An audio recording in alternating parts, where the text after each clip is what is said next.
Awesome. Well, welcome everyone to the DSG Podcast. So we're all about exploring the intersection of on-chain and traditional finance.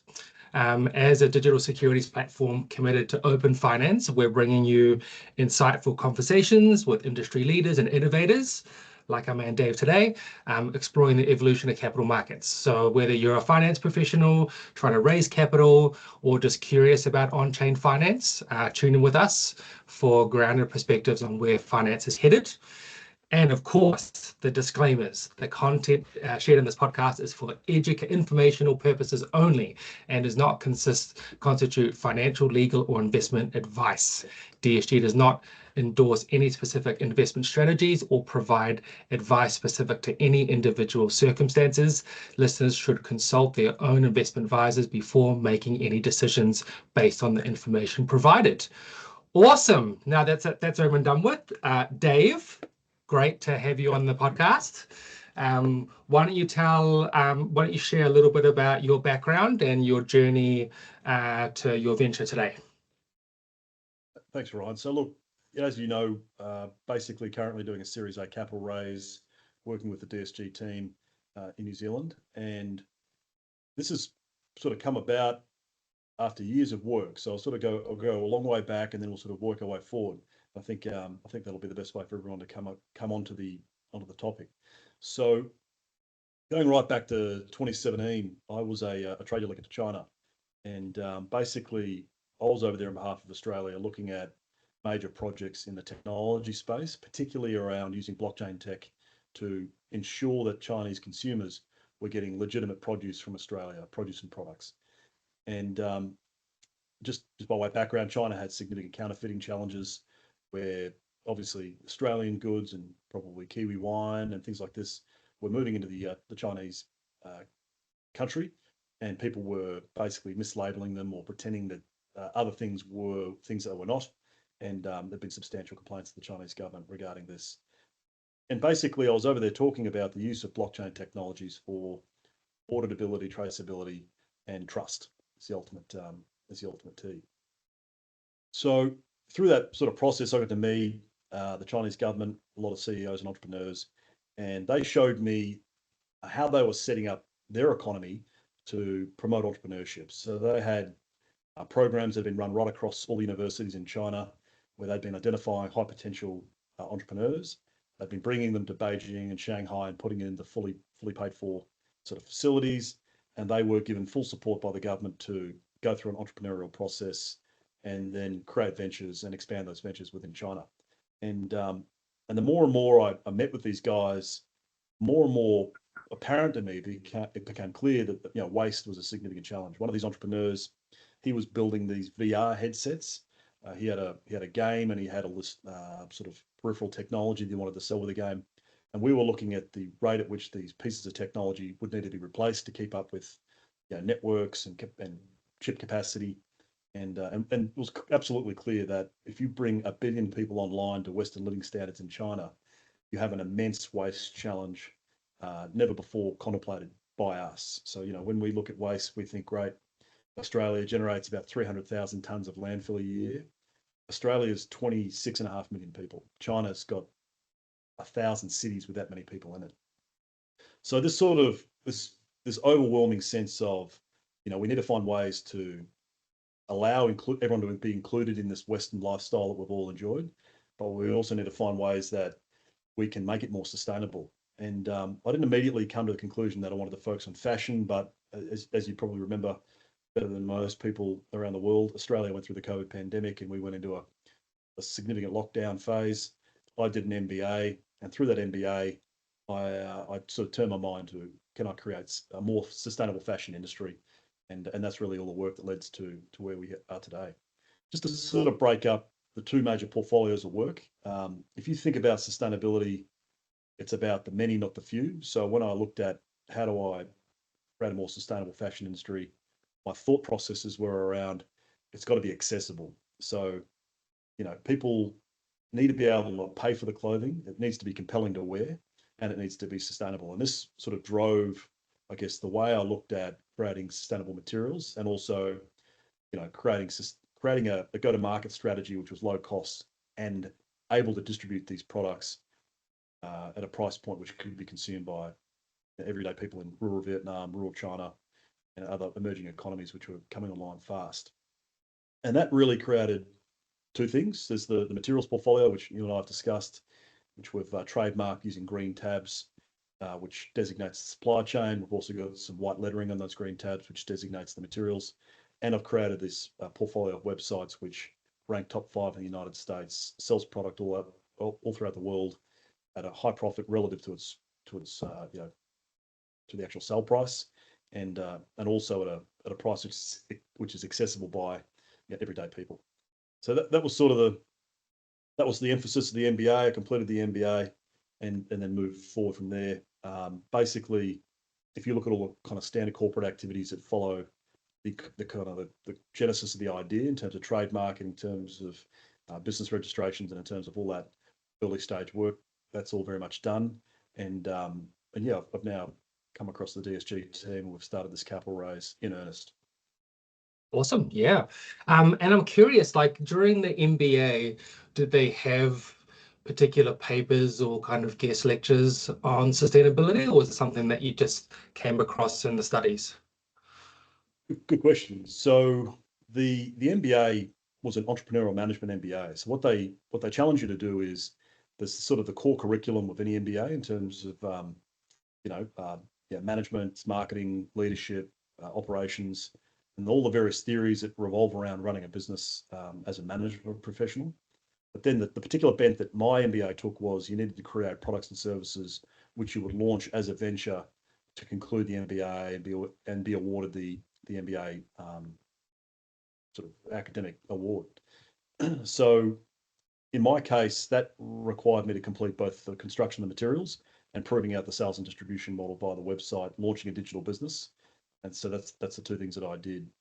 From a project perspective, the project is all about taking your research and development and your intellectual property and applying it to a public company that's in the same industry today, and evidencing the impact of your idea on the financials of that company. That's sort of the way that you conclude the MBA project. Awesome, cool. Well, we'll definitely be talking a lot about IP today. There's lots to dive into with your background. But just while we're still on the previous career, you've had a few stints at ASX listed companies. Tell us a little bit about that and how that kind of led to this venture as well.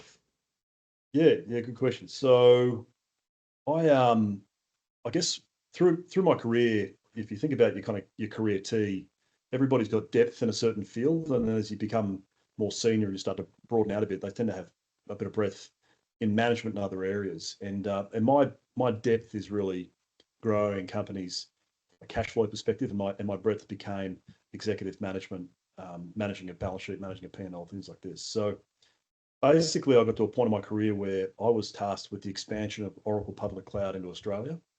Oracle was very late to the cloud market on account of the fact that their client base was predominantly business to business, major corporations, major defense forces, and these organizations had serious issues moving to cloud from a security perspective and from other perspectives. So Oracle was really late to the cloud market, but when it basically built and sold a portfolio of SaaS products, the cloud was an organic growth opportunity for people using their software as a service programs, which were typically ERP programs. So I got tasked with expanding that into Australia. And part of that role was finding organizations who could be strategic partners to Oracle. In the cloud, there's a real challenge around designation of joint venture and strategic partner. Just for the purposes of this conversation, what we were looking for was people who could use our platform as a service technologies within the core business of their business. So I'll move forward, and then that'll make more sense in a tick. So I'm at Oracle. I've got this job of expanding this enormous investment in Australia, and people are coming to me on a regular basis saying they've got this idea, or they've got this piece of technology, they've got this customer contract that they need to expand, and there were potential opportunities to work together from a tech delivery perspective. And one of them, which was particularly interesting, Connection Media, came to me via a banker that I'd worked with in West Africa, he had invested about $6 million in this venture. It was processing General Motors on-start telemetry files and building business applications. I looked at this and I saw a clear synergy with the Oracle business, because not only was General Motors a well-known client of Oracle's, but the files were being processed and delivered to application users in North America. Obviously, our cloud was rolled out from North America first. So a lot of the early stage issues associated with rolling out a cloud have been solved. So it was a logical sort of place to start working in Australia. I joined that board. There was some really high profile guys in that company at the time. John Conomos is probably the best example. He's the first non-Japanese guy to be on the board of Toyota Motor Corporation globally. And basically that company had burned through most of the cash that had been invested in it, building the systems that they were using to deliver these app as a service technologies. And my role coming in there was to find better ways to deliver the outcome required of them by General Motors. And I worked with the board. Eventually, I was made the exec director of that company. I worked with the financiers to refinance, reorganize, and eventually turn around that company. And we certainly set it on an aggressive growth course. So basically, when I joined, it was really stalled. I mean, the technology delivery strategy was flawed. The finance strategy was not aligned to the customer contract. There's some intellectual property challenges in there in terms of the way that they were building and delivering technology, and in terms of the contract with the client. We were able to solve all those problems, turn the company around, and win new work, which allowed it to become profitable within a very short period of time. We were awarded the 4th fastest growing company in Australia and the 10th fastest growing in Asia Pacific, which was a really this is from the Deloitte Fast 500 awards programs. Yeah, so look, in terms of that ASX experience, it really was coming in at a strategic level, looking at the strategy, looking at the way that it was delivered, taking some ownership of the outcome, resolving people, technology, and finance challenges, reorganizing the business, reorientating it towards the client project, and then yes, I think that company's still flying. I got approached about it just the other week. Somebody was thinking about joining their board, and I checked out the financials, and it's still cash producing. It's probably the only cash producing small cap ASX company currently. Amazing. And having that background in a large, well-oiled machine, kind of corporate environment, now obviously a complete change of pace, being a founder and having a very small kind of crew of people around you. How have you found that contrast? And there'll be quite a few listeners that are founders or thinking of being founders. Any messages for them? You know what? It's you're spot on. So, in a large organization with a good organizational design, you can get specialization and then on from that excellence. Whereas in a startup, I've approached this in a certain way, and the strategy was to do a lot of trademark registration, design registration, and I knew that was going to be a struggle, because just anything you do that engages the legal community, it's always going to take longer than you expect. It's always going to cost more than you expect. You can't force them to do what you want them to do. So just to sort of directly address your question, if you're used to working in a large organization that's probably already got momentum and all the products and services have already been sort of intellectual property secured, you're just used to trying to find cash, trying to find revenue, trying to expand the business. A lot of the stuff that I've been tangled up in the last couple of years is not revenue generating problems. These are all establishing the company problems. And when you register intellectual property, as part of that process, participants in industry get a chance to say what they think about registration, and you get a lot of you get tangled up in a lot of arguments, which are really people just trying to slow you down, probably because they can see what you're doing and it's directly competing with them. So it's a directly answer your question. If you're an action junkie, staying in a large corporate at the tip of the spear of a major corporation, that's probably going to be the most fulfilling day to day. But if you can kind of bottle up that urge and do the work to secure the necessary assets before the company really starts to produce cash, the payoff of a successful small venture is far, far higher. But it's just about being realistic about where you are, doing the work, concluding each stage completely, and then moving forward to the next stage. And if you look at the IM, this company is very much ready to start producing a lot of cash. Awesome. All right, so we've danced around the IP topic. Why don't you bring us up to speed with kind of what were your particular challenges and kind of the events that transpired and where that leaves you now? Yeah. So when I looked at the assets of the venture, I looked at them through two lenses, right? So I call it de jure and de facto. So de jure control is if you get an asset successfully registered as intellectual property, whether that's as a word mark or as a design, that prevents other people from copying it, right? Whereas if you think about domain names are the best example of a de facto control. If you have a great domain name which sort of correctly identifies your product category and gives it really, really high SEO organically, you've in fact got de facto control as opposed to, the Commonwealth Government of Australia issuing you a letter saying that you own something at law, right? So I sort of looked at the venture through those two lenses, and I looked at the materials portfolio, and I said, this materials portfolio needs some protections at law, because obviously once you start raising money from people to invest in the development of these materials and the expansion of a business, that's really the asset that needs to be protected in a court.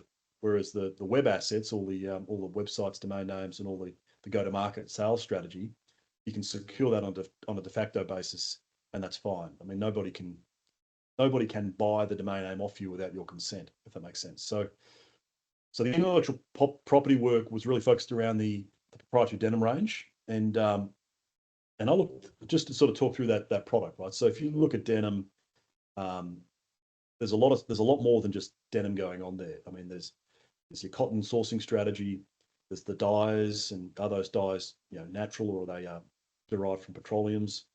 There's all the stitching, there's all the buttons and the embellishments, and there are also designs on the pockets, on the the sleeves, on all aspects of this garment need to be considered. And I looked at this and I thought, okay, what's the way I can secure this both simply but obstruct other people from copying what I'm doing?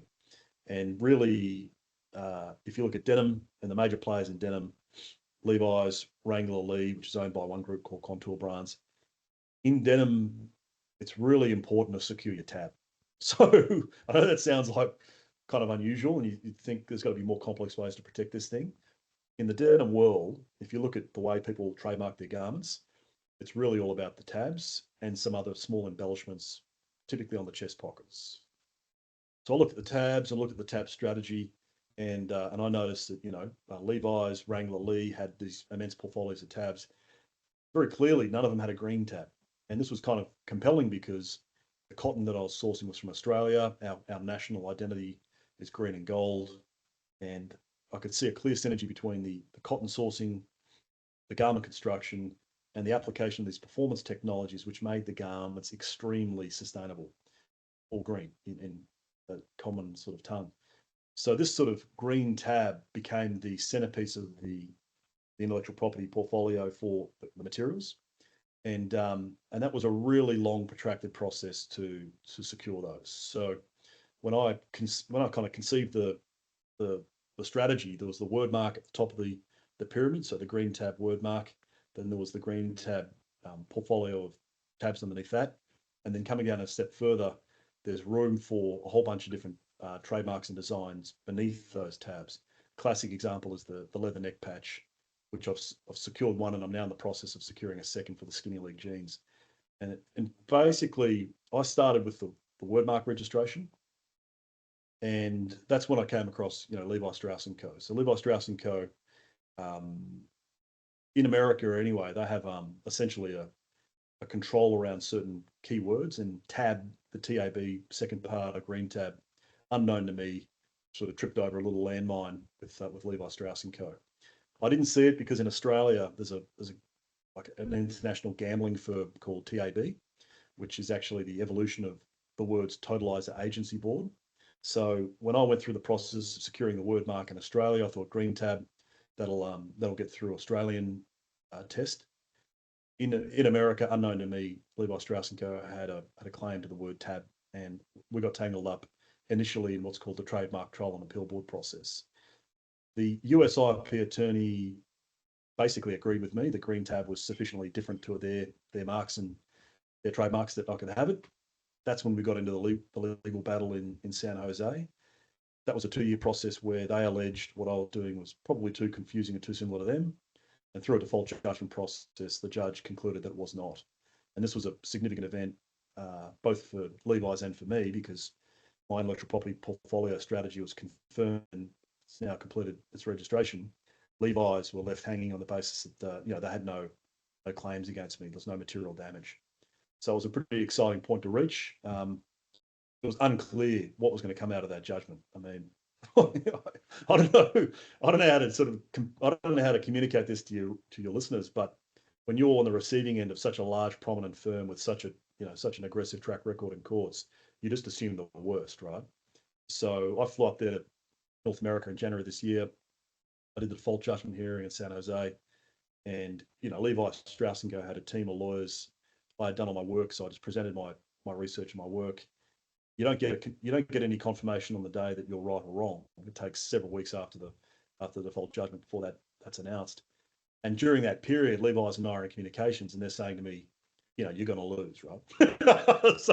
so there's a lot more than just the court process going on there. You've also got some pretty hostile litigation professionals saying you need to sign a settlement agreement, which is really disadvantageous to the venture.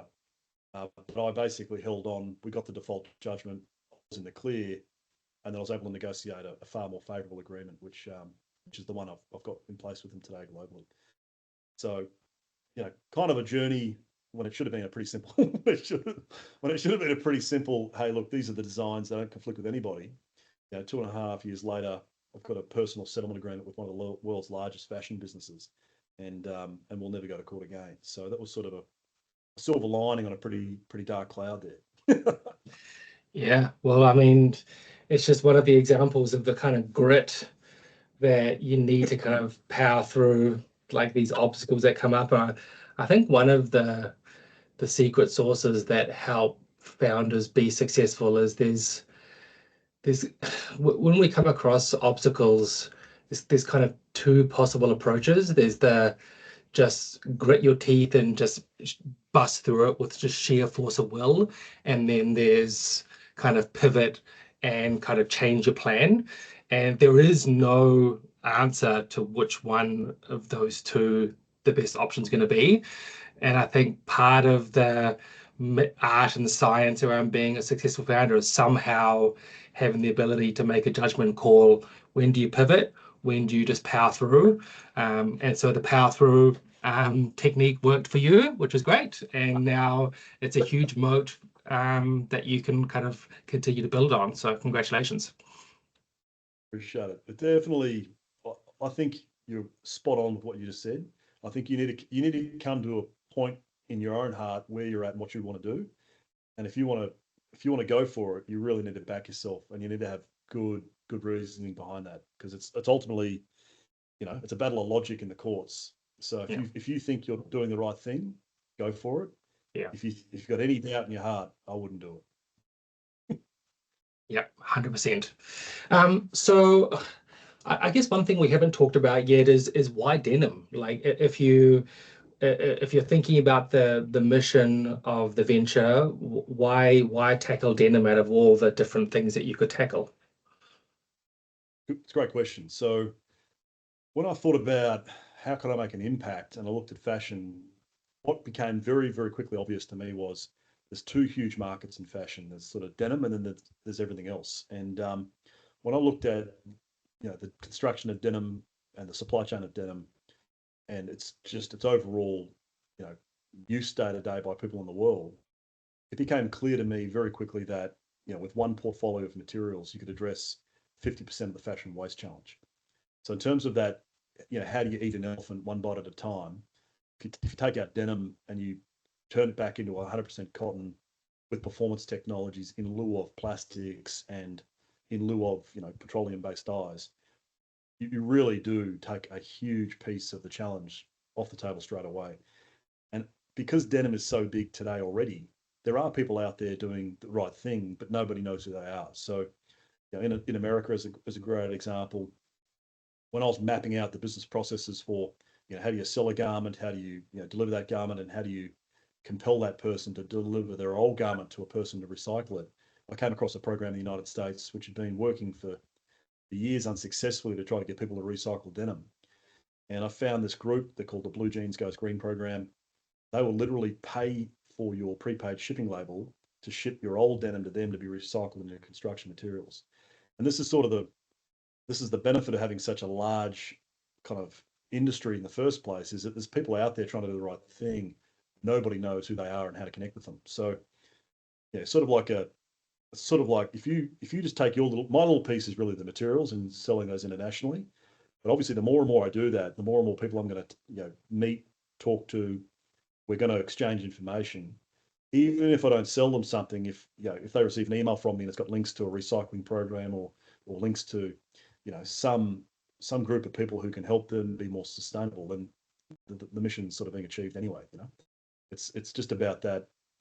The communication challenge is half the fight as well. Yeah. And so tell me about the three different types of denim that are kind of the foundation of what you're making these days. Tell me a little bit about what they are, how they're different, and how they link to the sustainability kind of mission. Cool. So plastics out of denim was sort of the major change that needs to be affected. If you look at the use cases for plastics, there's really water repellency, there's the stretch, which is typically elastane or some other type of elastane. And then there's obviously durability, people wearing inorganic materials for workwear, motorcycle riding, things like this. So when the portfolio was conceived, water repellency, we were able to address using a treatment called storm cotton. Storm cotton hadn't been successfully applied to denim at the time at which I started working with it. Probably took us 6 months to get the process right, and took us 2 full rounds of testing and auditing to get the process right, but we eventually got there. So storm for water repellency, we achieved 95% water repellency under audit conditions. The tough, removing the need for plastics and inorganics in workwear and motorcycle wear and any sort of garment that needs to be more durable than a regular pair of jeans. Tough is an interesting sort of and complex set of chemicals, which actually adds fabric softeners into the denim as well as cross-bonding agents. So essentially you get a softer material, but even if you aggressively stretch it and shrink it, it doesn't abrade, making it far more useful for workwear, but still 100% cotton. And then the stretch material is probably going to be the biggest impact material if you talk about removing plastics. Typical stretch denim jeans have got about 3 to 10% elastane, 100% cotton stretch. It's a mechanical stretch. So essentially, if you look at it as in its raw denim form, you can see that it's a different weave. Once you sort of wash it for patina and color, nobody can tell the difference between denim with 10% elastane and 100% cotton mechanical stretch denim. So really, there's no compromise by the consumer when you're selling it, which is fantastic. The hardest thing to do is tell somebody to buy something that they don't want. Even if you tell them it's going to be the most sustainable purchasing decision they've ever made, it's unlikely to be successful. Whereas if you can get it to look the same, feel the same, if not better, you've got a fighting chance to be successful, in my opinion. Fantastic. And with the water repellency, the storm fabric, that's something that particularly kind of is appealing to me as a previous motorcycle enthusiast and hopefully future one, because the number of times you get caught out in a rain shower, especially in a place like Auckland, and you got wet jeans for the day, which is miserable. How long is that the water repellency kind of supposed to last? Like how many washes? Like how does that change with the age of the denim? That's a great question. So it's actually a sensational question. If you dry clean the garment, the dry cleaning process will rebond the storm cotton chemicals, and it should last as long as the garment lasts. If you put it through a regular wash with detergents and other chemicals with your other clothing, you'd probably get about 50 washes out of it. So thinking about, if you've got a pair of denim jeans and a denim jacket, which are water repellent, and you've got three or so other pairs of jeans. If you were to only wear those jeans when you knew it was going to be raining, you'd probably get years and years and wear and tear out of that garment, even if you didn't dry clean it. Whereas if it's your only pair of jeans and you're washing it, once a fortnight, you're probably looking at about 2 years of that repellency finish being bond correctly. Yep. So it comes down to that education piece. If you can get people, I think people are more likely to dry clean a denim jacket than they are their denim jeans. Denim jeans just tends to find their way into the wash. Yeah. But if you can get people to realise, hey, by dry cleaning those denim jeans, the performance technology will be naturally rebonded, and you won't lose any repellency. That'll last forever as well. It's just a case of getting everybody to read the instructions. Biggest challenge. It's all good in theory, right? Yeah, the even kind of amateur denim heads, they'll minimize the washing anyway. And so, I didn't know the dry cleaning part. That's actually really cool. Very, very cool. Okay, so and just to be clear, is the IP for the Tough, Storm, and Stretch? Is that something that sits within Sustainable Fashion Ventures? Like, where does that sit at the moment? Very good question. So basically, the legal strategy was this: as I went through the intellectual property registration process, I did that in my own capacity. And the reason I did that was, in the event of any litigation, people who litigate you as a company, the listing rules state that you need to appoint external counsel, right?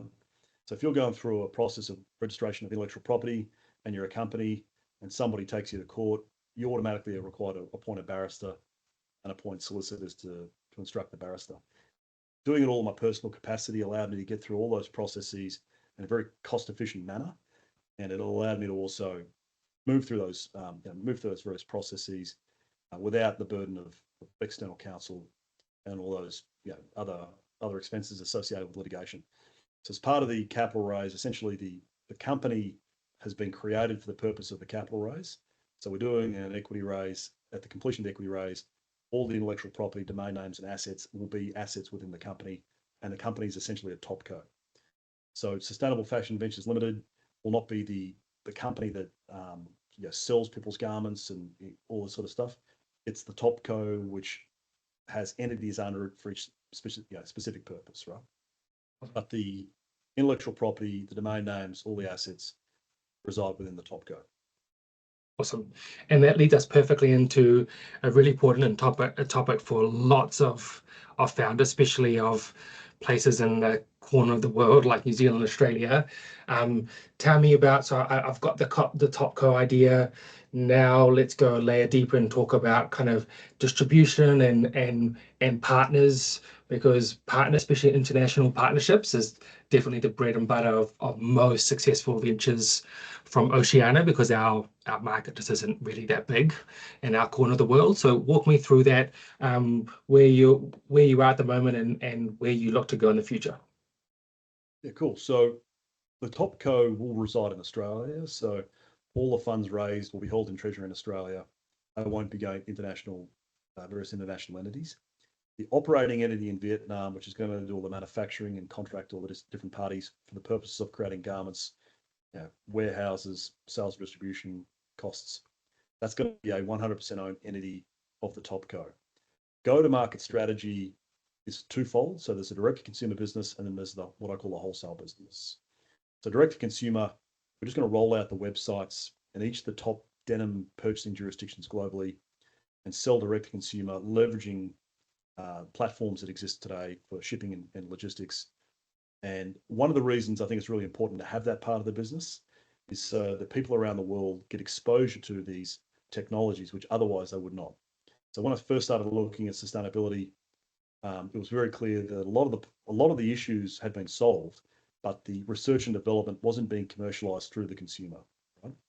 So the direct-to-consumer business will be promoting Storm, Tough, Stretch, Green Tab denims direct-to-consumer under brands that have been registered, like the High Country brand that appeared in the water repellency footage from the various conferences I've been to.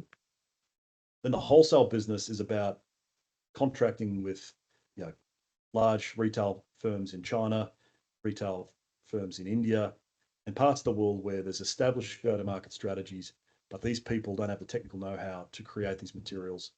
And essentially what we'll be doing is turnkey contract manufacturers. So if you've got a large sort of retail business in China selling millions and millions of pairs of jeans, we will essentially on a contract basis offer you the materials where we take essentially a commission for materials sold, and we get to offer supporting the purchase orders we receive, finance for working capital and bonds for the expansion of the product. So that's the two go-to-market strategies, the direct-to-consumer and the wholesale.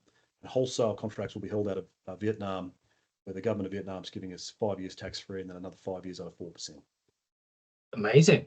That's great. Tell me more about the Vietnam kind of setup. What do you have over there, and how is it placed to kind of scale with what you're building? Cool. So at the moment, I've got lease. I've got contracts for lease, and that's kind of like the next phase of this venture. So the factory that I work with, it's an independently owned German factory. I basically work with them to create the materials, and they've got about 1,200 sewing machines and people to man them. So that factory produces about 9 million garments a year. This venture is not going to go and set up factories. It's not going to employ, people to do work on sewing machines. A lot of those problems have been solved. What this venture is going to do is bring in the necessary performance technologies, trademarks, and designs, and work with that factory to produce small runs of garments, which will then sell internationally through the websites. From a wholesale perspective, if somebody comes to us and says they want to do a run of jackets or a run of jeans, we basically agree on the design file. We license them up with the trademarks, in the case of the materials, the green tab trademarks, and then we basically give them the contract manufacturer at cost plus our margin on top. That's sort of the business model. As the venture expands, I think it's pretty obvious we're going to need like a warehouse in a shipping area. I went and sourced leases from various companies in Haiphong. Haiphong is a port city. It's really close to China. It's got 1,000 ships going in and out of there a day. So just in terms of international expansion, if you're trying to access places like South America and Africa who don't have the sophistication of consumer platforms at the moment that other parts of the world do, you're going to be relying very much on brands to buy from you, ship them, garments in bulk, and take out sort of insurances on the shipping, kind of the more traditional expansion model. Well, I mean, it's fascinating, and I think it probably speaks to your experience and probably a lot of the work that you did with your MBA, but building the blueprint ready to scale. I mean, the typical journey we see is a founder, they get this good idea, they try and make it in their garage, and then they kind of solve these scaling issues as they come across them. But I can see how you've built out this blueprint to expand quickly, and I think that's really smart. Yeah.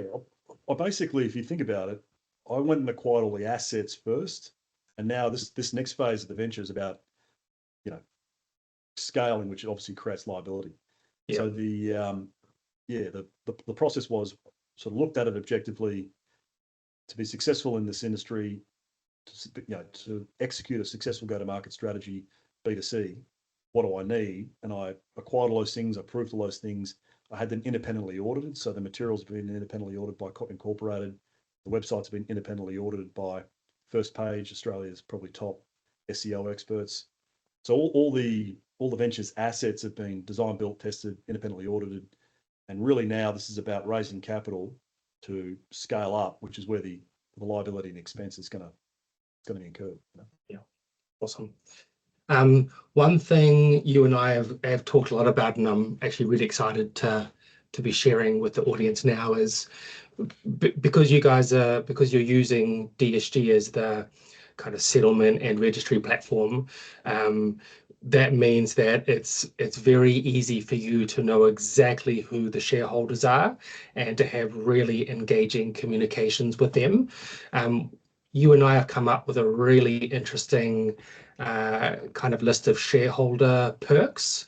Why don't you walk the audience through that and your reasoning behind it and what you're hoping to build in terms of a community? Yeah, great question. So Yeah, I think when you and I first spoke, I basically said, look, I'd rather 1,000 investors put in $5,000 each than find one investor to raise $5 million. And the rationale behind that is I want the investors to be part of the company's journey. I want them to test product for me. I mean, we're launching all these innovative new materials. I'd rather my shareholders were the first people to try those materials. Just if there's any issues, they come back to me and they say, this was a challenge, that I discovered, and we can fix that before we, start going to market in earnest. And I guess that sort of sentiment, when you and I were talking about the way we can construct the offer, really expanded into, okay, well, if people want to be part of expanding this venture, which is going to have dramatic impact on sustainability of denim in particular, can they get involved on a more regular basis? Can they come to the company's operating headquarters, see the headquarters, meet the management team, and how can they get more intimate with the business? And this is sort of where these ideas about AGMs, direct participation in the AGM, at a physical location where we can launch product with our shareholders, we can take our shareholders through a hospitality venue that's got a high focus on sustainability, which they can then share with their peer group. And I guess what we're trying to create here is a community of people around the venture who are starting to think and talk and share ideas about sustainability, which include not just the denims, but travel opportunities, resorts in Vietnam, whatever it might be.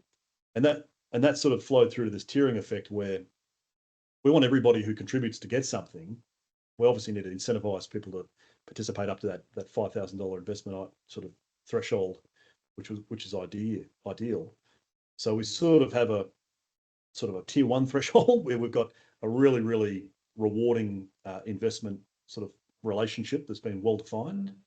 We sort of have 3 tiers below that where the perks are still extremely good. I mean, I don't know too many people who can go to an R.M. Williams and get 50% off product. That's probably quite unlikely. But then the 4th tier, even if you put in $10, you're still going to get recognition from the venture that you're a part of solving this sustainability challenge globally.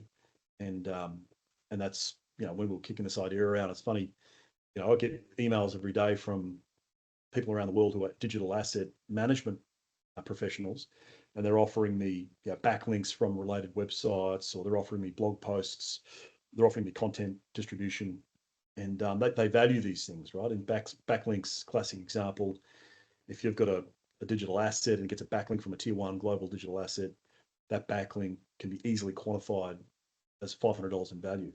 So if somebody puts in $10 to the DSG platform and becomes a shareholder of Sustainable Fashion Ventures, they're going to get a $500 backlink. And the internet, when it maps out all those links, will be able to say, okay, well, all these digital assets have something to do with Sustainable Fashion Ventures, and that'll be very, very special over time as the venture starts to achieve its goals. Awesome. I love that. Yeah, I'm looking forward to it. And it's cool because you've kind of got two quite powerful communities. You've got, denim heads, which are their own kind of breed. And then you've got obviously a slightly wider scope for people who are passionate about sustainability and the environment. And it's for either of those, but especially people that have both of those overlaps. But I'm really looking forward to seeing how the shareholder benefits start to build a community around what you're doing. And I agree. I think it will feed in all kinds of value to the venture, and also feed all kinds of value to the shareholders. I think these days, especially when we think about kind of public equities, holding shares in your kind of brokerage account, it's all very abstracted. And even if I own shares in a big listed company, I go there and I don't get treated anything special than anyone else. And part of that's just the sheer volume. But one of the cool things about private kind of markets and private equities is that you can have that more intimate two-way engaging relationship between issuers and investors. So I'm really looking forward to seeing you develop that for sure. Sure. As soon as we started talking about it and sort of constructing the offer, it really resonated with me that if these investors want to come up to the sort of the mission headquarters, see the next 12 months of product we want to launch and give us feedback on it, there's immense value in that. that getting your hands into the clay and helping us construct the future of the venture. I mean, I think it'd be exceptionally well received. I'm very keen to see feedback on it. So awesome. And the raise is, and we won't go into too many specifics because we'll be giving people the path to get more information if they qualify as wholesale investors and they want to get kind of a full prospectus. But just high level, are there any other attributes of the ordinary shares on offer that differ from what's already out there? I think the idea behind this is the first round of external investment. So if you look at the venture and what it's achieved to date, all the assets it's acquired, I've pretty much done those myself. So when I went to you guys and I said, look, I want to bring in external investment, I'm really viewing that as, people who are coming in financially, they want to see a financial investment and they want to get certain things from that. So in terms of, dividends, trading activity, perks, these are all really geared to creating a rewarding financial relationship for the investor, more so than what I've received as a founder, But I think the key message is, read the IM. I think one thing people will be immediately seeing is, geez, this company's cash burn isn't very high, and that's certainly the feedback I got from the guys who have seen this IM to date. They're sort of saying this is very different. Most companies who are doing capital raise, they're kind of raising 6 to 12 months of cash burn. I look at the financials of this business and I see something very different. And what I try to explain to people is, look, guys, the company is going to have a very successful direct-to-consumer business, but if I roll out, all those websites globally, it's really like $100,000 a year in expense directly relating to the website. So that's not really the use of capital, but the use of capital really is giving the company a balance sheet to expand. So if a large business in North America says, hey, we need 100,000, 200,000 pairs of jeans with the storm cotton treatment and the trademarks, being able to front that working capital, being able to finance that purchase order, and being able to create that profit, that's really the use of capital. So it's not a venture which is out there trying to employ a $100 million a year AI engineer. It's actually a venture which is successfully registered despite all the challenges. It's successfully registered in the intellectual property. It's got independently audited materials, independently audited websites. What this is about is creating a balance sheet to expand. The head count that'll be basically employed in the next sort of 18 months. We're looking at 10 people in an emerging economy to manage some digital assets. Think, photography, simple reviews on product. It's not, the venture capital being raised isn't to burn, it's to create a balance sheet to expand. And I think that's probably the key message people need to understand when they look at it, because it is a very different optic when you see a company creating cash, not burning cash. You start to think, well, what's going on here? Yeah. No, that makes sense. Cool. So how can people connect with you, contact you, find out more?